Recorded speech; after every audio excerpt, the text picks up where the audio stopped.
The way he fought this war, I believe, will be the model of future presidents on how they conduct military operations. Very little loss of life, no boots on the ground. You know, what I realized, and I think many people realize, when we liberated Venezuela from Maduro, is how advanced the military of the United States is, right? And I talked about this at the time. I was shocked, these weapons we have and everything we've been doing.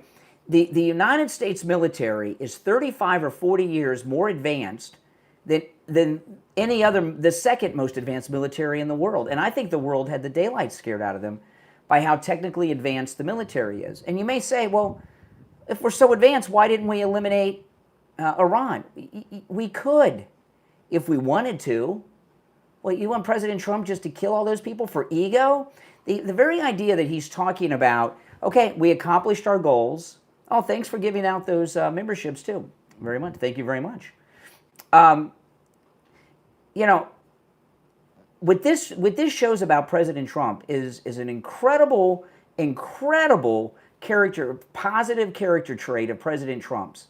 Okay? So President Trump is talking about leaving the operation behind and leaving the Middle Eastern countries in charge of the Strait of Hormuz. We can offer some backup if they need it. But he's talking about declaring the mission over. We accomplished our goals and getting out. And everyone, these rhinos like Mark Levin and others are attacking him for it, all these war hawks. Mark Levin has a mansion on the beach here in Florida.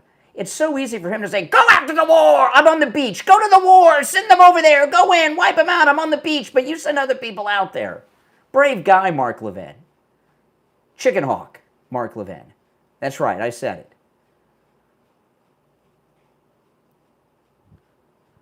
But I think it shows that he doesn't have this huge, out-of-control ego that fills rooms and arenas like the Trump derangement syndrome sufferers want you to think he has. I think it's pretty awesome that he's willing to say, hey, the mission's been accomplished and we're going to get out of there. You know, and a president with a big ego is the kind of president that would send people in to die because of his ego. Now, I want to play this. This was also the Oval Office today, and President Trump referenced Laura Loomer in the Oval Office today.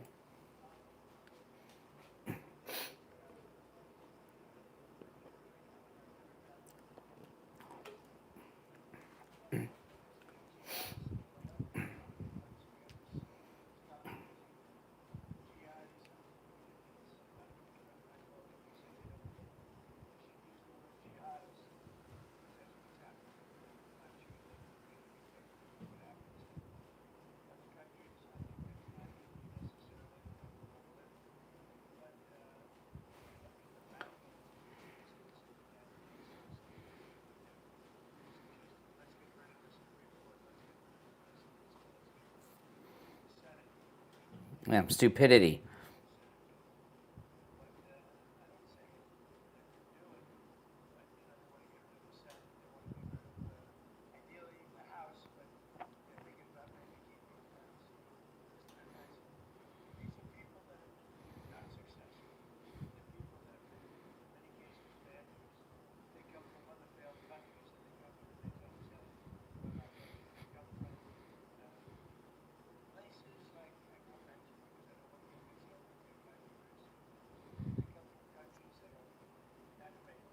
Yes.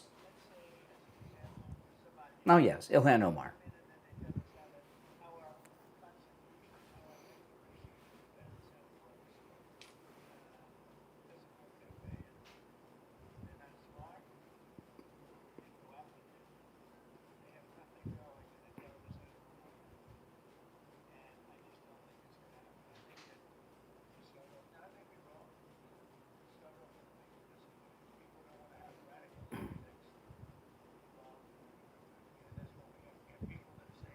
Yeah, exactly. All right, now listen, I want to take a quick break. When we get back, I got a lot more to share, all right? If you're new to the program, welcome. My name's Brian Craig, and we'll take a break. We'll come back. Maybe I'll take some calls. We'll see. If you're watching live on YouTube, the toll-free number is pinned in the live chat. I might take some calls. I got a lot to cover. But we'll take a quick break and be right back.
Welcome back, everyone. My name is Brian. Thanks, everyone, for joining in. All right, I have so much to cover here, and I will get to a lot of different things here on the program. But I came across this with Tucker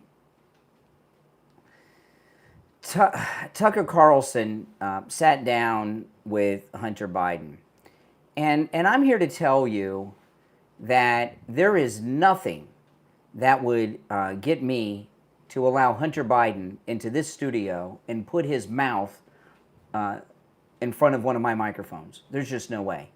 You know, this guy, Hunter Biden, with his lifestyle and everything, I would be afraid that I would catch some type of disease or permanent condition if I was just in his presence. And, you know, a microphone, you know, you have your mouth up close to the microphone. If he used one of my microphones, it would go in the garbage. I would never. There's not enough Lysol in the world. But anyway, the Hunter Biden laptop, you know, I'm not going to go through the details of the laptop because you're familiar with them. It's been years. But that was the October surprise in that election.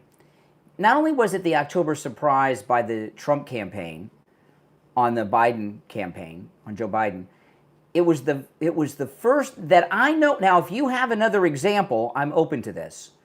I don't know of another Republican presidential campaign that used an October surprise before that. I believe that the Hunter Biden laptop was the first recorded Republican October surprise in a presidential election.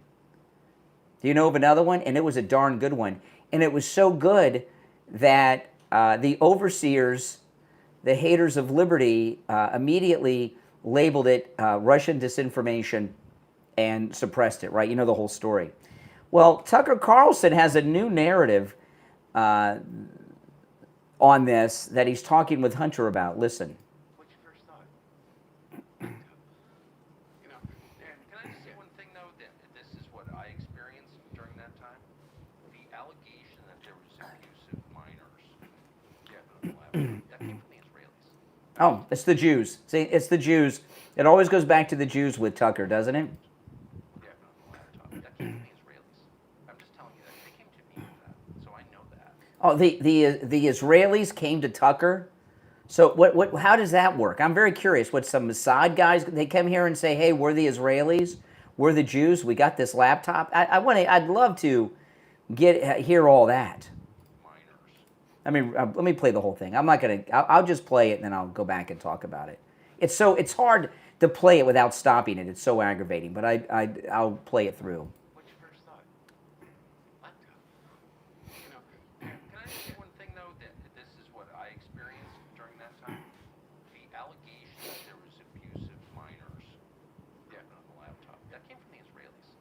I don't remember this is the last time I'll stop it. Okay? I don't remember anything about minors on the laptop. Do you? There were the things about the hookers and a lot of other things, but I don't remember anything about minors. Do you? You know what Rush Limbaugh used to call this, the late great Rush Limbaugh? Well, you know what Tucker just did? An accidental case of journalism. Remember how Rush used to talk about that? Oh, from CNN, we've got an accidental case of journalism. I think that's what we got here. All right, I'll stop. What's your first thought? Laptop. You know, and can I just say one thing though? That this is what I experienced during that time. The allegation that there was abuse of minors. Yeah, on the laptop. That came from the Israelis. I'm just telling you that they came to me with that, so I know that. And one of the things that enraged me about the statement from those sleazy intel guys is that they blame the Russians for it. Now, maybe the Russians had a hand in it, but it was the Israelis who were pushing that. Fact. I mean, literally to me. Yeah. So, and you've gone through it, but there are also just. Is there anything? I want to clear with your entire, like, you know, not a single thing in anything that is in any way true about that. What does that? What did Hunter just say? Does that even make sense? Is he back on the drugs? I don't know. That even makes sense what Hunter said. To me. Yeah. So, and you've gone through it, but there are also just. Is there anything? I want to clear with this part. Entire, like, you know, not a single thing in anything that is in any way true about that. What? And Tucker, when these Israelis came, did they came and identified themselves as what kind of spies come to you and say, "Hey, we're the Jews from Israel, and we have this laptop we've concocted for you to go on Fox News with"? They're not very good spies. Well, that's such a serious crime that I think it's just common sense. And if there was evidence of that, you think that it's common sense? I'll tell you what, about 40 million people on X don't think that. You know, I mean, it's like there was an abuse of minors in there. If there was evidence, you know how many people call me a pedophile to this day? Anyway, I'll spare you. But I don't know, and what I agree with you. That's exactly right. And you know, it's but they were pushing that so hard, and all the intel guys were like, "Oh, it's Russia." It's like, you lie, because they called me. I sent one of my producers out to go meet with one of the guy who connected to Netanyahu. They were behind that, and I felt that everybody BS. knew that. See, this is such BS. This is Tucker trying to act like he's important, and he's so connected that Netanyahu sent some guys to him with the laptop. This is the first time I heard this. The laptop came from that guy from the computer repair shop with the funny hat that he wears, like he's from the Highlands of Scotland. Right? The guy like wears a kilt. The guy didn't look like an Israeli to me. He looked like a guy from the Renaissance Fair, the computer repair shop guy. There was so much pressure never to criticize Israel in any way that they were just like, "Oh, it's the Russians. It's the Russians. They're the ones penetrating our political system." It's like, you lie. Everyone knows what's actually happening. This was my perspective, and it drove me insane. By the way, I didn't say that on Fox News. I'll admit it. I didn't. Yeah, I didn't. You're right. I just want to say I was part of the problem also, but I knew. You still are. But that's a thing, Tucker. The ding. That's the ding. That's the ding. Well, Hunter Biden's weird. I mean, we know he's a scumbag and weird, but he's really weird, isn't he? And Hunter spends too much time trying to convince you that these things we've heard about him aren't true. Tucker? Yeah, so we're here now. Yeah. No, I didn't say no, I'm saying, what I'm saying, well, we're here now. Yeah.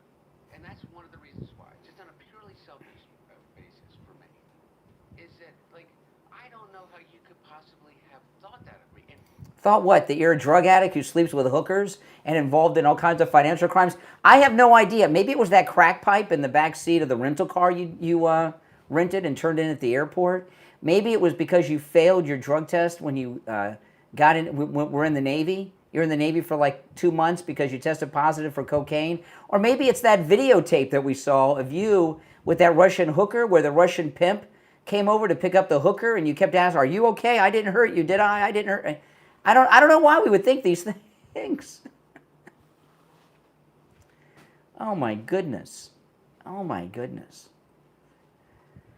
Tucker Carlson. You know, the thing with Tucker, and this is where so many people make mistakes. He was never one of us. He was never a conservative. He was never MAGA. Okay, he was always hating on Trump. I was talking about this on the podcast over the weekend, so I'll just say it quickly. People think he was one of us because after he was fired over Fox News for that January 6th story, Charlie Kirk brought him in and had him on stage at Turning Point, and because MAGA, we don't like Fox and haven't liked them for over 6 years for obvious reasons. He kind of came into our circle because we had the enemy of my enemy is my friend. We don't like Fox. He didn't like Fox, so he's our friend. That's basically it. All right. So the enemy of my enemy is my friend kind of thing. That's all Tucker is. And for him to sit here and peddle that the laptop, that Hunter Biden's laptop was forget about the anti-Semitism because he's blaming Israel, right? But for Tucker Carlson to sit there and say that it was a foreign intelligence service, and a foreign intelligence service had nothing to do with it, okay? It was this weirdo guy from the Renaissance Fair that runs the computer repair shop. He knew what he had. Hunter, and I think Hunter wanted that the laptop to be found. Hunter and his sister, they both. He had the laptop. The sister had the diary, right? Do you know how people came in possession? Project Veritas and others. You know how they came in possession of the Ashley Biden diary? She was in a drug rehab facility here in South Florida, and when she moved out of the rehab, she left the diary behind. Right? I think she left it behind on purpose. And Hunter, who takes a MacBook and gets it repaired? I'm a Mac guy. I have my MacBook that I use, right? I've got 2 other ones that are my old ones in my storage over here, right? They get old, you get a new one. They're not cheap, they last many years, but you don't go and take them to a repair shop and get them repaired. They're filled with your data and everything else, right? Like everything's so computerized. I got a TV in my garage that I got to throw out with the bulk, right? It's been out there for a month. Our cats were climbing on it and knocked the TV over and broke the screen. But I haven't thrown it out because it's got a computer in it. I got to take the motherboard out of it because it's got all of our passwords for all our apps in it, right? You don't take your MacBook, especially when you're a rich guy like him with all the money you've made from your corrupt dealings with your daddy's connections. You don't take a MacBook to a random computer repair shop to get it repaired. You just throw it in the closet, you go buy a new one, you sign in with the cloud and everything downloads. It's like starting over. And I think he took the computer there and left it, just like Ashley Biden left the diary. Both of the Biden kids are junkies. And they're spoiled junkies, and they act out, and they manipulate daddy. And the way they manipulate daddy is leaving the diary at the rehab and leaving the laptop at that repair shop to get discovered. And and the thing about that laptop, Hunter Biden did, I always tell you guys, I don't put anything in writing. Not that I'm putting anything in writing that would be all that interesting, but you put things in writing, you lose context, right? He put everything in writing on that laptop through instant messaging and emails. He knew exactly what he was doing. He was pissed off at his dad, just like Ashley was pissed off at Dad. Dad didn't give them something they wanted, so they leave crap behind to embarrass him because they know he's a politician and they can hold in possible embarrassment Although it doesn't seem like Joe seems to mind people knowing much about him, but they hold embarrassment over his head because he's a politician to get their own way. No Russian disinformation. He left it there on purpose so it would be discovered. That's always been my theory. But back to this. For Tucker to peddle that this is some type of foreign intelligence operation, no, the guy at the computer repair shop, Hunter didn't come back, so the computers eventually became his. It's like if you take your car to an auto shop and you don't pay and ever pick it up, it becomes the property of the repair shop, right? They take it. A mechanic's lien. Same thing at the computer shop, right? And he saw what was on it, so he called up Mayor Giuliani, America's mayor, the hero of 9/11, and say, hey, you're not going to believe this. Everybody knows what happened. But Tucker Carlson is peddling this nonsense because he's running cover for him. And Hunter, you can hear how self-important Tucker thinks he is. Oh, well, Netanyahu sent one of his guys over there to try to get me with this thing. He's very self-important. Tucker Carlson believes that when he speaks on his podcast, think about this. He thinks when he speaks on his podcast that the historical record is being made here. And he thinks that he is establishing for the historical record that Israel was behind the Hunter Biden laptop, and it was just the guy in the funny clothes that gave the laptop to Giuliani. What a disappointment Tucker Carlson is, really, isn't he? He really is. He's a big disappointment. I'm going to take a quick break. I got a lot more to cover, so don't go anywhere, all right? My name's Brian, and of course, this is the Brian Craig Show podcast, available wherever you get podcasts. Wherever you get your podcast, just go and search for the Brian Craig Show. I'll come up. If you want to catch the show live in video form, that's on YouTube. Go to YouTube and search for it, the Brian Craig Show. We'll be right back. What if you could understand the Bible as one complete story, from creation to Jesus to the fulfillment of end times prophecy? Now you can with engaging, eye-opening Bible study live streams, where Scripture comes to you in a clear, easy-to-follow way that will deepen your understanding of God's Word. Discover how the events unfolding in today's world fit into the bigger picture God revealed throughout the Bible. Explore biblical prophecy and what it says about the future. Compare God's truth with Satan's deception. Examine the evidence for creation versus evolution and gain fresh insight into the people, places, and promises found throughout Scripture. Whether you're new to Bible study or you've been reading the Bible your entire life, these live streams will help you connect the dots, strengthen your faith, and better understand the times we're living in. And don't miss this opportunity to grow in your knowledge of God's Word. Join these life-changing Bible study live streams right now. Find the link in the description of this episode and share the link on all your social media so your friends can join in too. Again, the link is in the description of this episode. Look in the description and click it right now. Hi, Tom Laporta here. We are Laporta Roofing, a family business since 1983. You are our customer. In other words, our boss. We are here for and because of you, not the other way around. The 2026 rainy season is upon us because we haven't had a hurricane in 2 years. All the storm chasers and companies have gone out of business, leaving only the strongest and the best contractors. At Laporta Roofing, we will never sell you a roof you don't need. We don't have salesmen or commissions, so we will never pressure you to sign a contract. Also, deposits are not required. At Laporta Roofing, you will always come first. We must earn your trust, and we will. So call me on my cell at 954-604-4602 or find us on the web at laportaroofing.com. That number again is 954-604-4602, 954-604-4602, or on the web at laportaroofing.com. All right, welcome back, everyone. I'm Brian. Thanks for tuning in. If you'd like to support my content, my podcast, YouTube channel, radio show, everything that I bring you, become a Patreon supporter. There's a link in the description. And when you become a Patreon supporter, you get access to a lot of exclusive content you get nowhere else, okay? That my wife and I both post there. But you also get access to my daily Patreon live streams. Okay, I live stream. It's on the Patreon platform, available only to paying Patreon supporters. The link's in the description. And I talk about things I don't talk about here and a whole bunch of things that I cannot talk about here. And it's a great community. It's a troll-free zone. And it's a live stream much like the one here on YouTube where there's a live chat and everything. The link's in the description.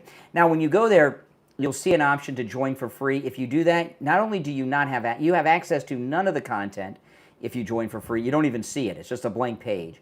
You have to be a paying Patreon supporter to have access to the live streams and all of the content. You have access to no content if you're a free member. So to have access to the live streams and the content, you have to be a paying member, and that starts at just $5 a month.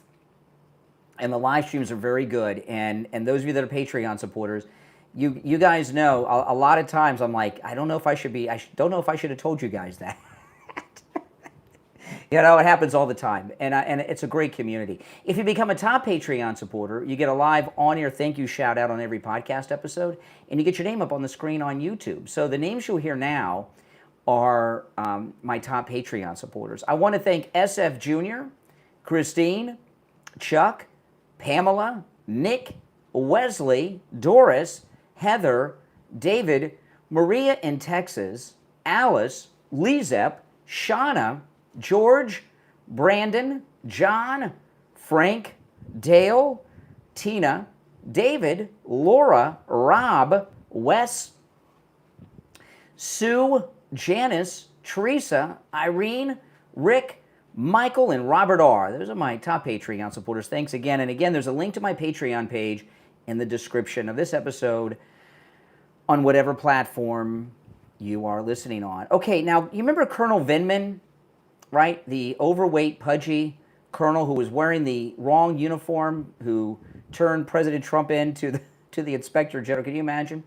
He's running for the United States Senate here in Florida. Can you believe it? Colonel Vindman. He's running for the Senate here in Florida as a Democrat, of course. And he lives in the listening range of the radio stations I'm on.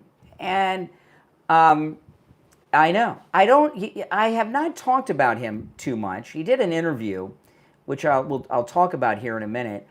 You know, a lot of people have called, here in Florida, early voting has started in Florida, and we're in primary season. And I don't talk about local and state politics or candidates too often, especially in primary season. And there's a couple of reasons for that, and I'll tell you what they are, okay?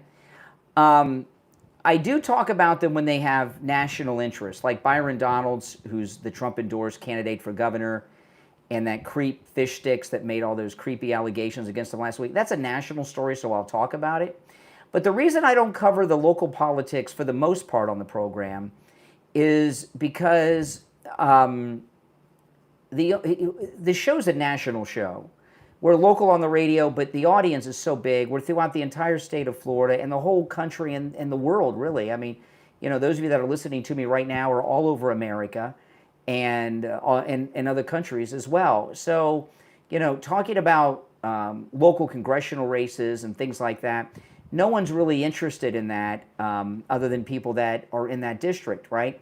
And a few people have called me about, oh, I need to do my research on people running for city commission, county commission, and sanitation commission. And there's one guy called on Friday, gave me some grief, and he hung up before I could respond. He called in today. He hung up before I could say anything to him. So I'm not going to talk to somebody who pulls that stunt, but I was going to explain this to him. And there's another reason, too, and I'll get to Vindman in a second. You know, I don't talk about these local races because no one cares really about them. Most of the people that like, for example, if there's somebody running for city commission, most of the people in that little city don't care, right? You know, like a city of Fort Lauderdale. Most of the people even in the city of Fort Lauderdale wouldn't care about that, so I don't cover it. Also, on the radio, we have equal time. So if I start having on somebody, I got to have on all their opponents. And in a primary, that's a lot of people. In the general election, I'll be talking about some of the congressional races and the governor's races. It's only down to 2. And those races, the Democrat idiot can come on if they want. I got no problem with that. But Vindman here, not many people know he's running in Florida. Yeah, this is that Colonel Vindman. He's running for the United States Senate as a Democrat here in Florida. And I don't talk about him for the reasons I just stated. And also, I don't want to give him the publicity to the Florida audience. So few Floridians know that he's running, okay? And Ashley Moody, who was appointed by Ron DeSantis to finish out Marco Rubio's term, she's running for that seat now, and she's expected to win, and she's polling very well. And it's an important seat. But Vindman, I'm going to talk to you about Vindman now because it's very relevant to the national politics. This is a local political show on the local news in Miami, CBS News Miami, and the guy interviewing him is a liberal jerk who, for many years, was a columnist for the Miami Herald, and I got a little bit of history of this guy. He's lost a lot of weight, but he has a history of being morbidly obese, and his name is Jim DeFeedy, and I always have called him on the air Jim Defeed Me, and But anyway, so this is local news out of Miami interviewing Colonel Vindman about over the weekend about the Democrat, Socialist, Communist of America. What do you think of the rise of the DSA movement in the Democratic Party? I think, to me, what's crystal clear is that we need all Democrats on board this campaign. That Democrats, when we get through this primary, come together and recognize this is the campaign that is going to fight the fights that are necessary. Okay, Colonel Vindman should be in prison for what he did. Okay, and first off, the arrogance of this guy. When he showed up to testify in that congressional hearing, he was wearing the old uniform, so he was out of uniform. I couldn't believe it. Remember, the Army had updated their uniforms to that World War II era uniform. He was wearing the old uniform, so he was out of uniform, and I couldn't believe how overweight he was. To be in the United States Army and be not physically fit. But a thing about Colonel Vindman, of course he doesn't mind the Democrat, Socialist, Communist. Do you know where Vindman was born? Do you know where Colonel Vindman was born? You may say Ukraine, but which is kind of accurate, but no, not really. Do you know what country he was born in? It was not Ukraine. What country was Colonel Alexander Vindman born in? It was not Ukraine. You know what country? The Soviet Union. He was born in the Soviet Union. And I don't know how this guy rose to the levels he did. He and his family are from the Soviet Union, and having this top security clearance. And what Vindman did to President Trump, the commander-in-chief, his commander-in-chief, is so insane, I cannot even believe. Remember what he did? He disapproved of the phone call that the president had with Zelensky, so he reported the president of the United States to the inspector general. Who the heck does he think he is? And then he shows up on national television to a congressional hearing about it, overweight and in the wrong uniform. And he's talking about President Trump. I couldn't believe. And what Vindman did was insubordination and borderline treason. I can't believe that he didn't go to prison and that he was able to retire as a lieutenant colonel. He should have been busted down to, I don't know how low you can bust a lieutenant colonel. Can you bust him down to the enlisted ranks, or does it have to be the lowest officer? Bust him to second lieutenant or private. I don't care. I can't believe he was allowed to be honorably discharged and retire at his rank. And now here he is, running for the Senate. I personally believe, he was with the NSA. I personally believe that people that work for the intelligence agency should be forbidden from holding elected office. Right? That's what I believe, and I don't think I'm alone in that. We have the one CIA senator now. He's trying to be an NSA senator.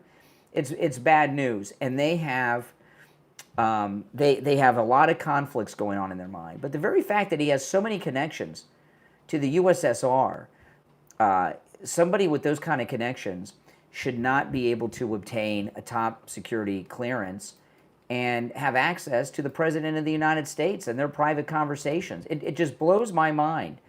And Vindman is never treated the way that he should be treated. I mean, he's not a good guy.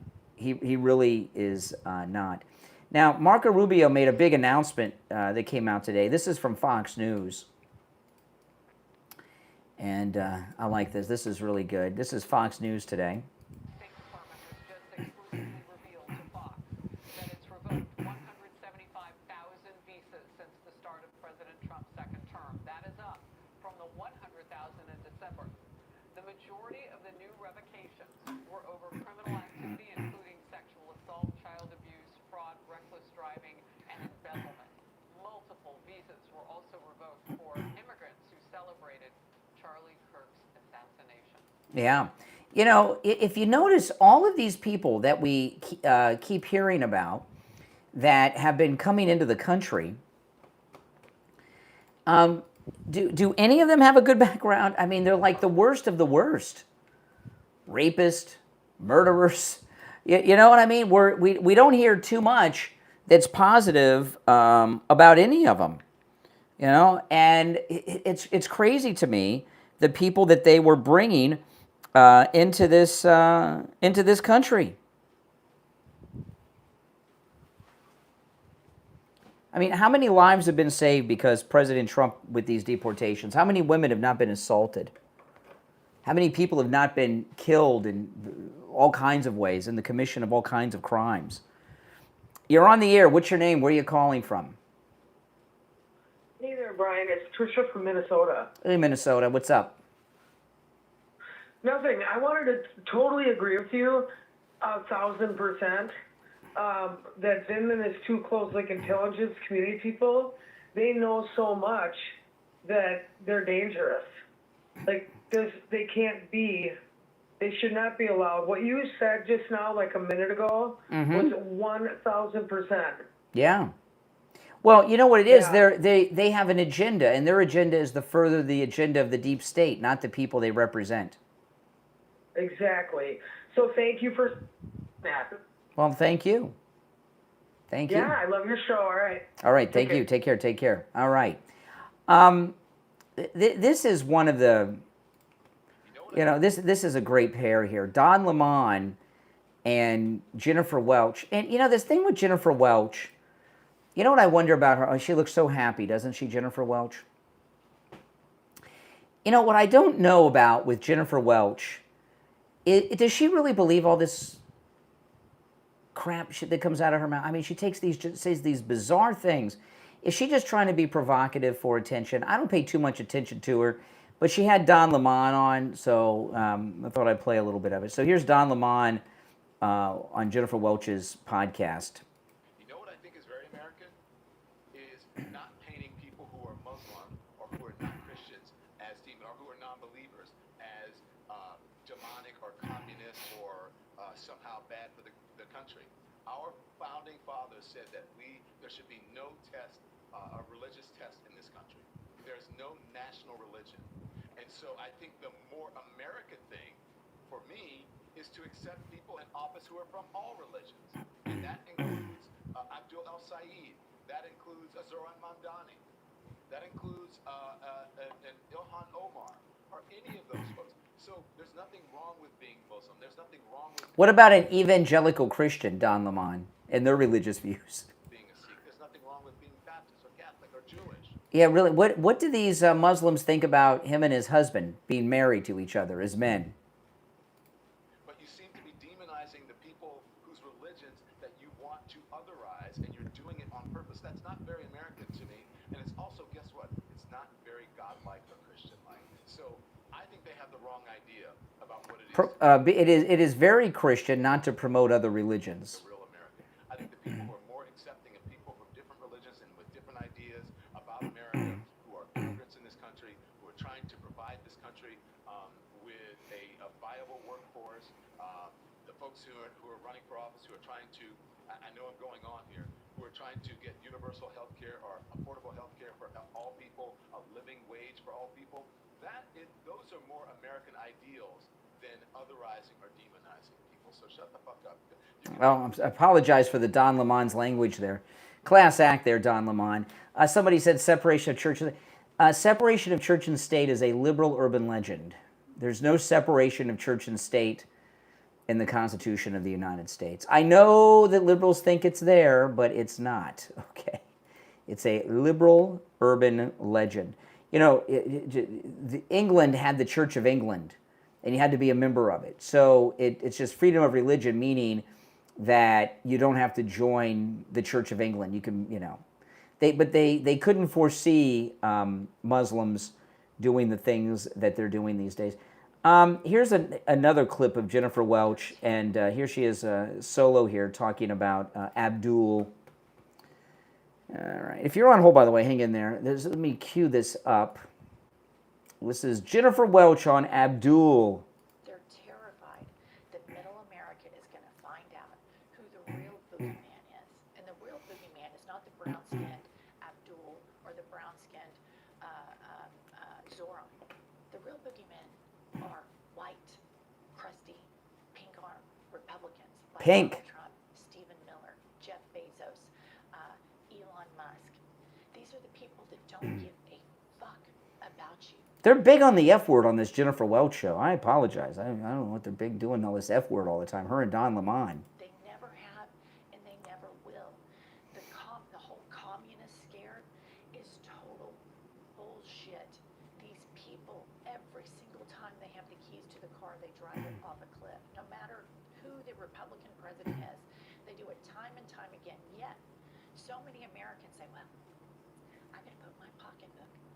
Well, your pocketbook at the end of a Republican presidency is always a disaster. Really? No tax on tips, no tax on overtime, no tax on Social Security, largest tax cut in history. Oh my goodness. You're on the air. What's your name? Where are you calling from? Hey, Brian, this is Sean from Massachusetts. Hey, Sean, what's up? Wow. How you just came upon with that whole thing with Don Lemon and Jennifer Welch. They wanted to talk. You know, it's just like you just said. How would they feel about him and his husband? Yeah. Jennifer Welch and her feminism. They don't take the feminism too well. And she's always talking about the male, Christian males, and the hierarchy of males, and the nuclear family, and all these things. You know, Muslims have their own traditions of that, and that's part and parcel to their whole plan of what they want to do with this country. Yep. How are they going to survive? Say if they got control, how would that fold out for them? What would they say? What would their talking points be like? Yeah, I I'd love mean, to Jennifer Welch wouldn't do well in a Muslim country. Not at all. Either would Don Lemon. If we had the Muslims, I mean, Don Lemon and his husband would have a lot of problems in a Muslim country. It's illegal to do what they're doing. Yeah, well, you know, you'll never see him storm a Muslim mosque like he did the church Oh, in no. Minnesota. No. And you know, he's talking about you know all these. He's singling out. He has to put it by name, and then he goes out and says, "Well, there is no religion." Listen, whatever you believe in, what you don't believe, this country was founded on Christian principles. It's just the fact of the matter. It doesn't matter what you believe. That's the fact. That's true. That's what it was. And you know what? And a lot of it was sewn into the Constitution. A lot of it was sewn into our Bill of Rights, and how everything was run, and how we do everything. Yes. And I don't know. You got these, you know, and they're trying to tell you, well, don't be afraid of it. There's much to be afraid of here, because these are a whole new breed of insane. Of course they're going to embrace it. These are the ones, Jennifer Welch and Don Lemon are two people that are going to cling on to whatever's relevant going on. It doesn't matter what they believed before and how moderate they may have been before. Mm-hmm. These are the kind of people, these two. This is why these two jive so well. Because I mean, you got to think about it. Don Lemon and Jennifer Welch. Don Lemon would be sentenced to death in a Muslim country for his lifestyle, right, with his husband and everything. Oh. Jennifer Welch would be forced to wear a burqa covering up her whole body and would lose the freedom to be an independent woman. And they're you know, they're bringing it. Come on, take over. Nothing to fear here. Come on, take over. These are some messed up people. Well, not only are they messed up, but they're ill-informed and they're stupid. Because, you know, I mean, how do you not see it? You see it in every. By the way, thanks for giving those those memberships away in the chat room there. Thanks so much. Yeah, they're completely insane. I mean, I mean, you see every majority of country that they run, you see how it's run, see how what they do. I mean, it's no different than anywhere else. This looks like the communist, disease. We do the same. I mean, exact stuff. where are the countries around the world where Americans immigrate to and then run for office and get elected to government, to their legislature? Do you know of any? I don't know of any Americans that are like in these parliaments and things of other countries. Do you? Yes. Yeah, you're right. That doesn't happen. Only in a country like this country, where we're so generous, the most generous country to ever be, when this can happen.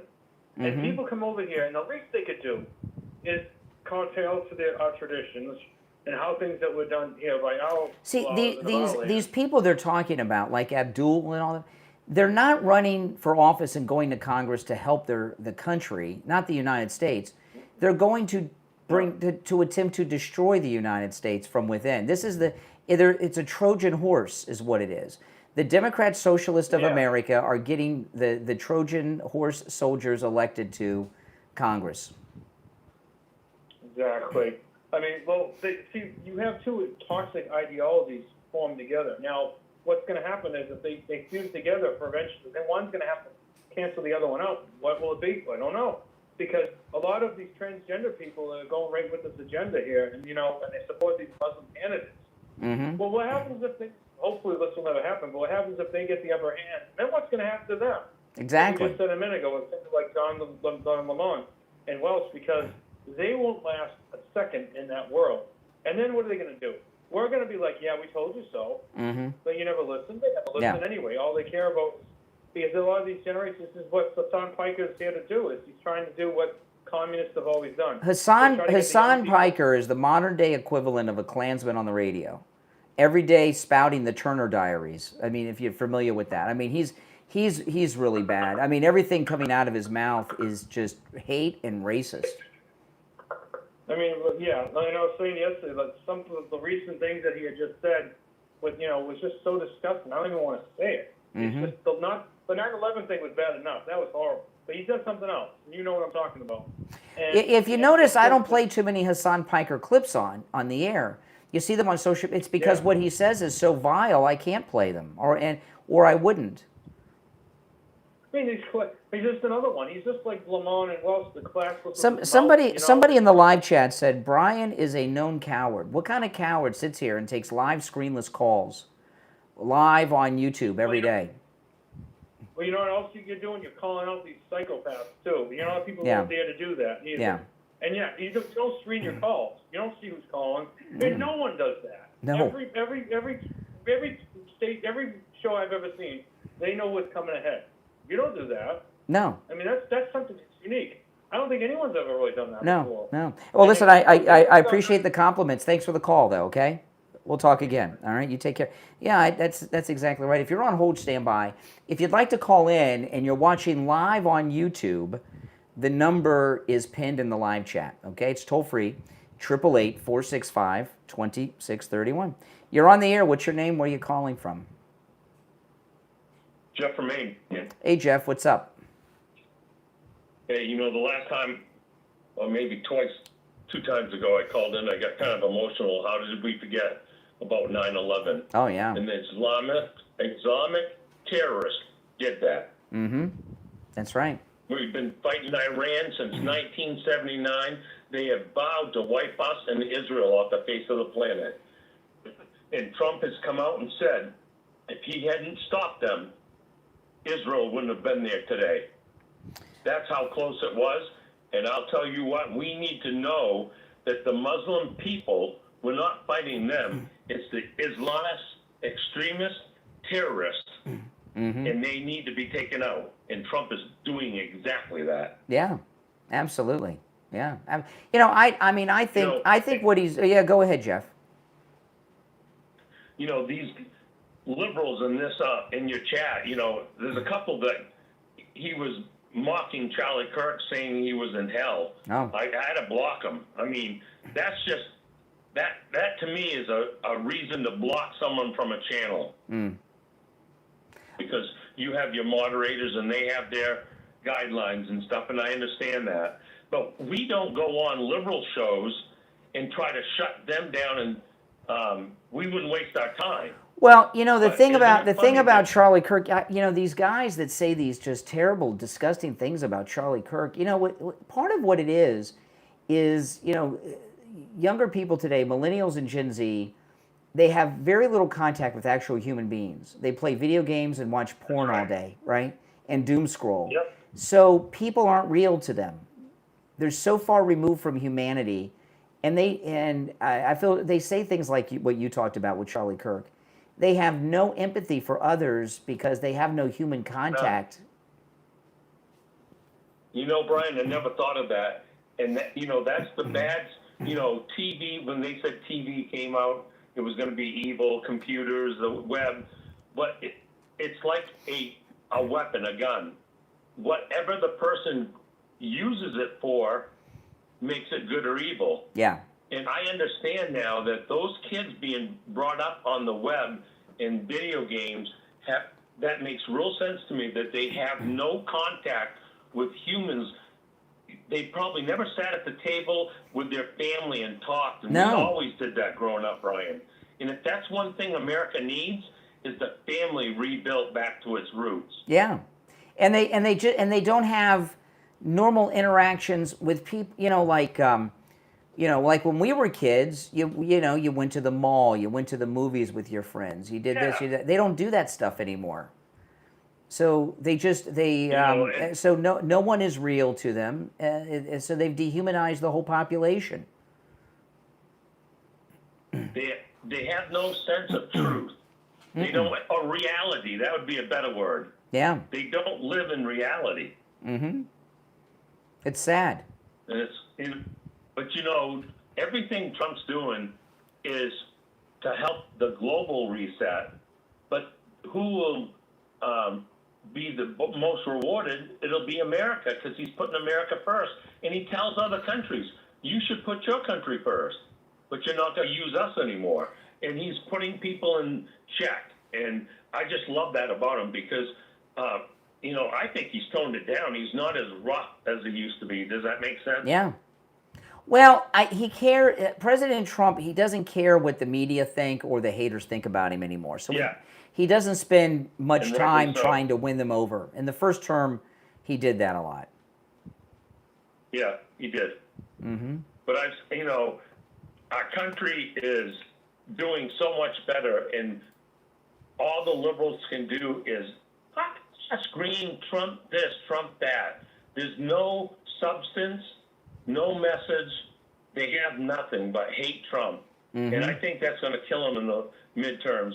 And we need to get everybody out we know to vote. Mm-hmm. This is really, all elections from here on are important, but the next one is the most important. And we need to, you know, the shows like this and where we can come together, MAGA, and fight for our country. And I'm just so glad that we are living, you know, God raised us up for this time. Yeah. And I'm glad to be your friend, Brian. Well, thank you for calling, Jeff. I appreciate it.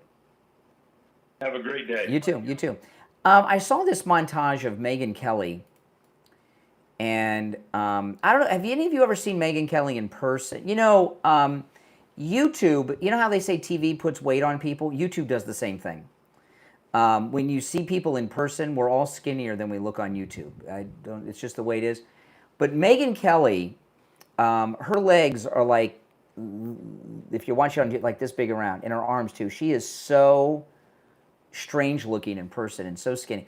But I saw this montage of her, and this is from January, May, and July of this year. All right, just all this year, all 2026. First is January, second's May, and the third's July. There's no such thing as Islamophobia. You are not only entitled to, quote, fear Islam, I would argue it's your duty as a Christian to stand up and fight against it. And I have been blown away by how openly the Israel First crowd is demanding that I and others hate Muslims. I now see we've all been manipulated. You have no idea how ubiquitous and powerful AIPAC, Israel, its lobby, its paid agents, but you are not allowed to be in any way soft on Muslims. My God, rise of Islamic terror in Europe.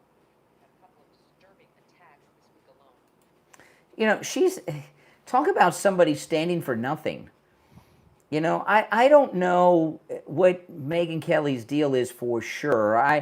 I think what Megyn Kelly, you know, she's big, she's famous and everything else, but she doesn't have the reach that she had on Fox, and she's desperate for that.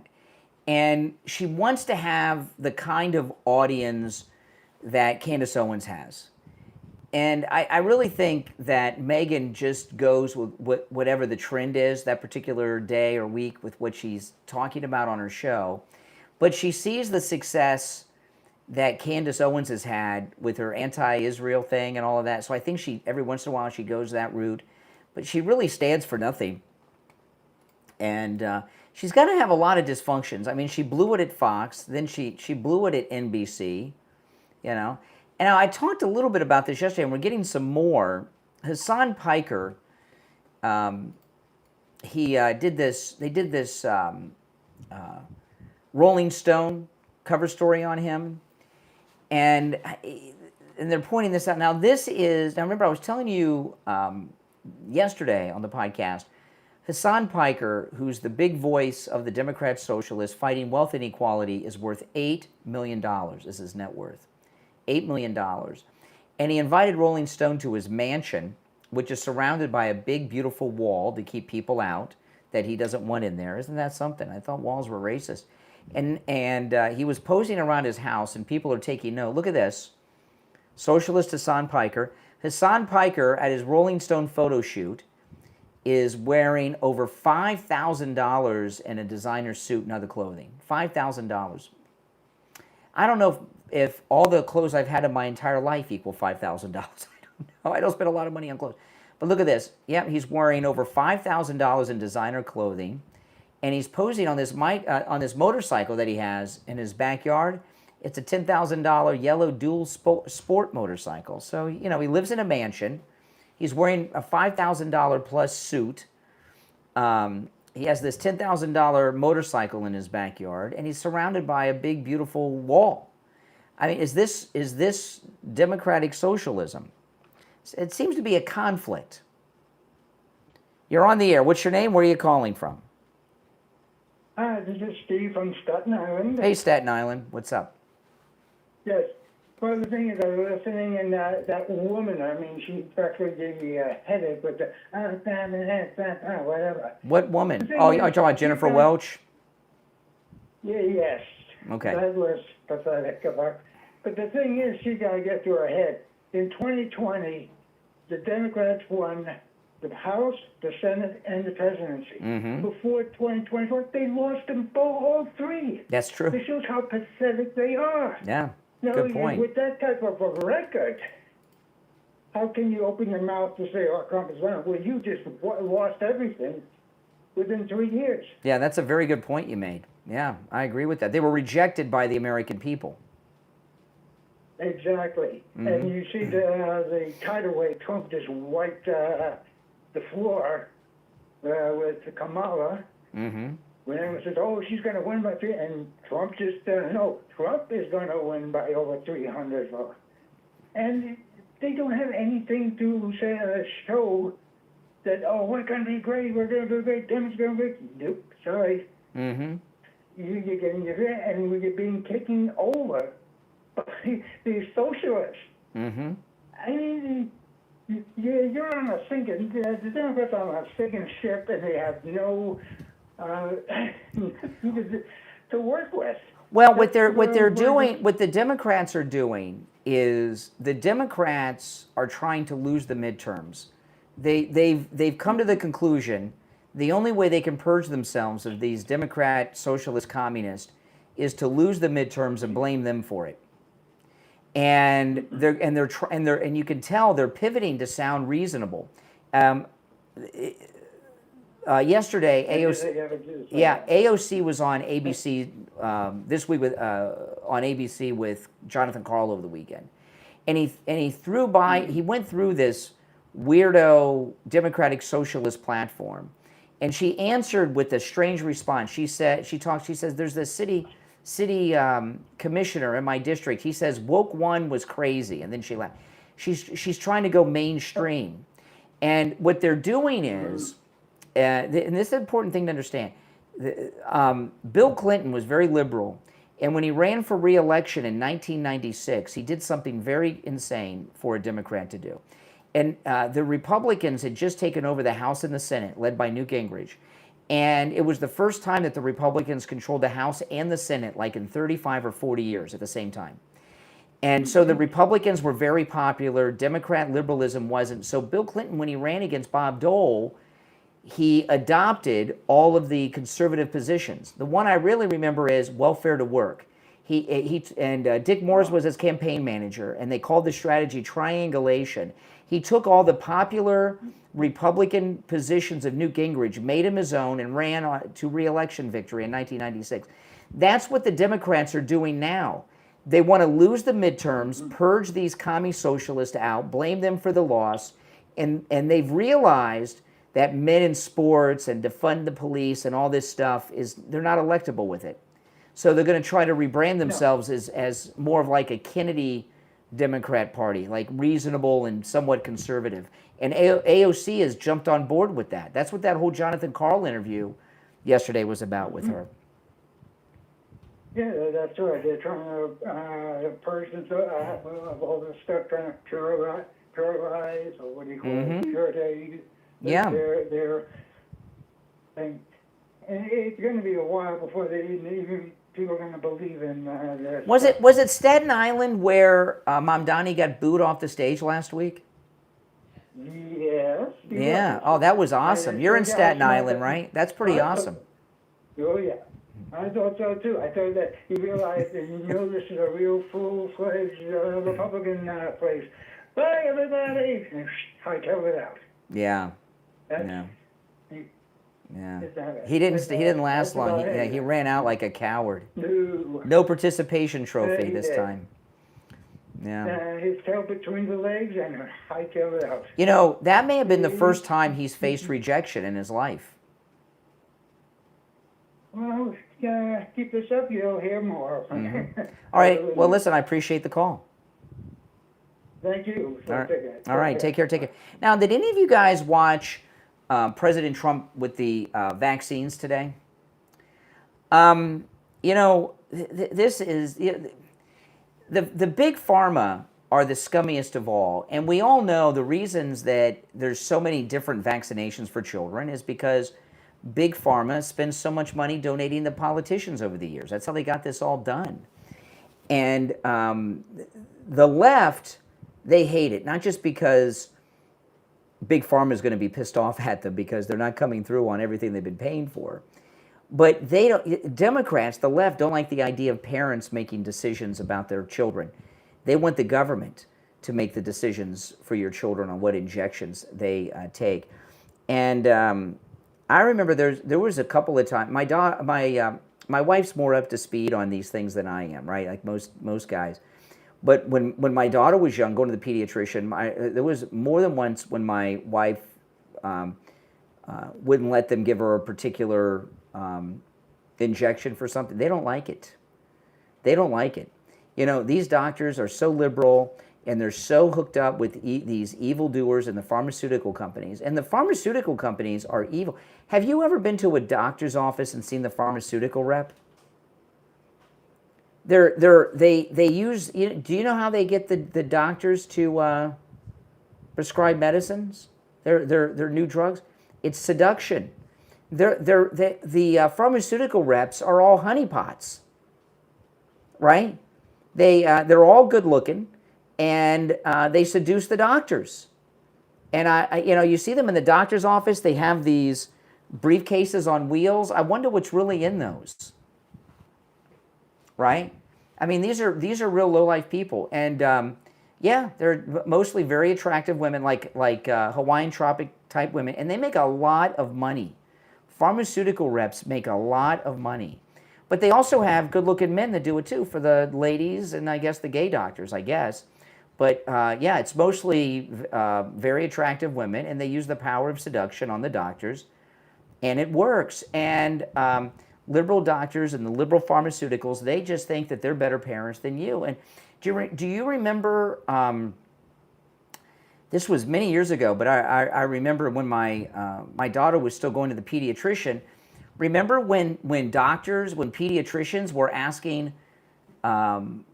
children during physicals how many guns their parents have at home? And then they would ask them where they kept the guns, remember? And they were declaring that gun ownership was a health issue. This was when Obama was president, and they were classifying guns as a health issue. Remember that?